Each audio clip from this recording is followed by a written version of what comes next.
Okay, so let me just first say I'm a total idiot. I thought the damn thing would just light up once I plug the USB cable in it. It doesn't. I have a few of these, the Raspberry Pi 3 Model B. I have two of these, one Pi 4.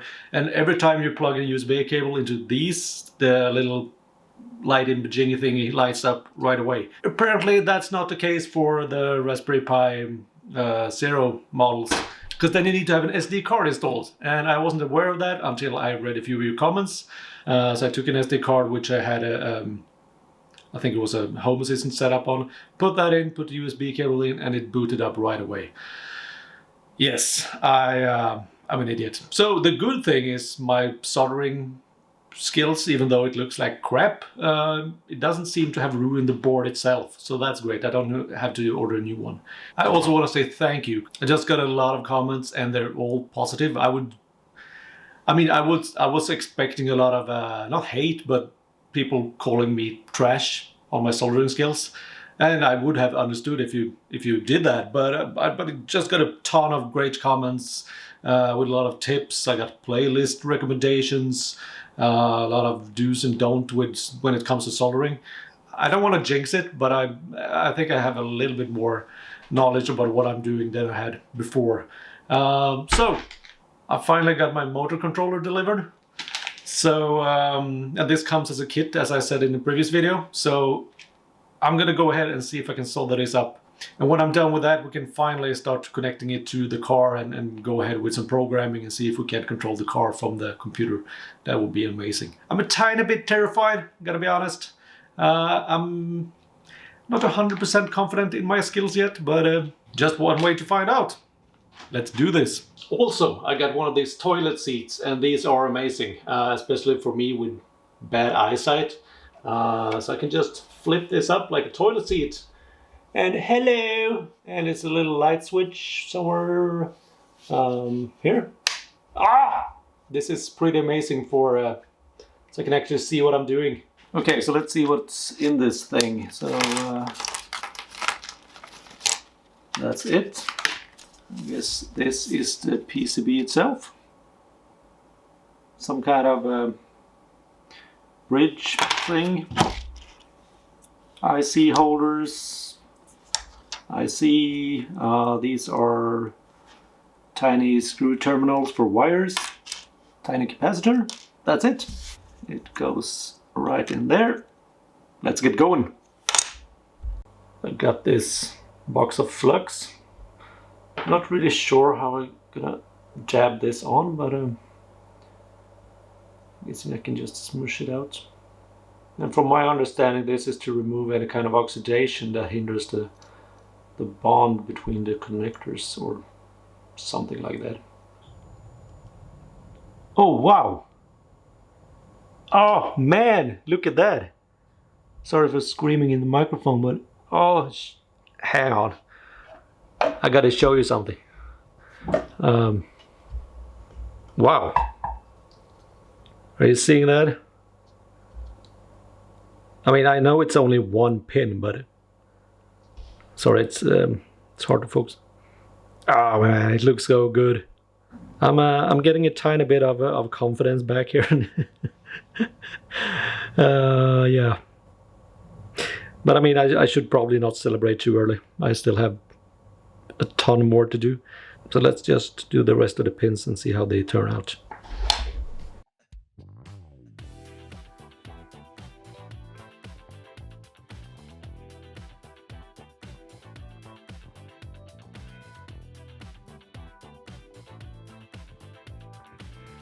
Okay, to be honest, it's really hard to hide my excitement at this point. I am super pleased with that. I think it looks really, really good. I had to go back when I was done and fill a few of these pins in with some extra solder. Compared to the other one, this is what I did on my Raspberry Pi. And yeah, I mean, you've probably seen this already. It's horrible. And then we can compare it to this one. So I mean, I just want to say thank you once more for all the comments on how to kind of get to this point. I mean, this actually got fun again. So next up is the IC connectors. And we're going to pop them in here. and see if I can't do the same thing here. So I'm going to do the same procedure. I'm going to wipe it off with some white spirit. I'm going to add some flux. Got to put the IC holder in, and then we're going to go ahead and solder them in.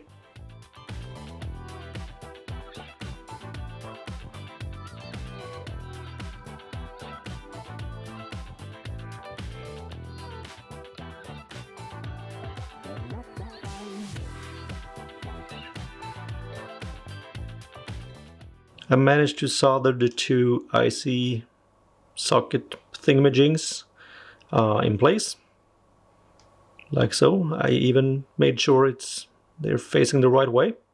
So now it's time to add these bad boys. This is the motor connector where I'm gonna hook up the wires for the motors. Capacitor right there, and finally add the little motor power thing. So let's go ahead and finish the board. Yay!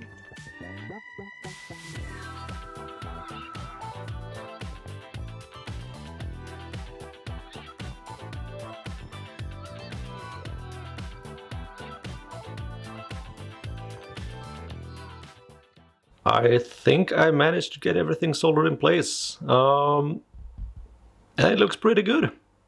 I mean, I'm happy with that. I even got these placed in the right direction and everything. The only thing, I mean, it wouldn't be one of my videos if I didn't screw anything up. So you see these wire connector things? These are supposed to be facing outwards on all sides. That's a power connector. And yeah, I kind of screwed that one up. These were a bit harder to solder because I realized my tip was totally oxidized.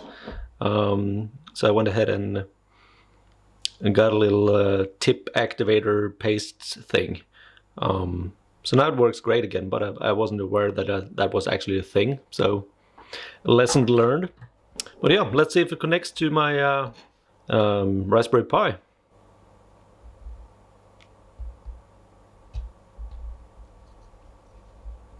Ta-da!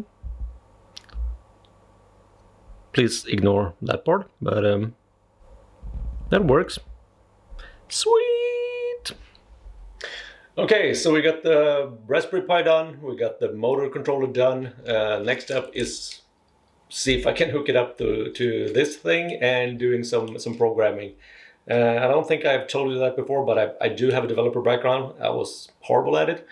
And I never tried, I don't know, is it Python? Might be Python.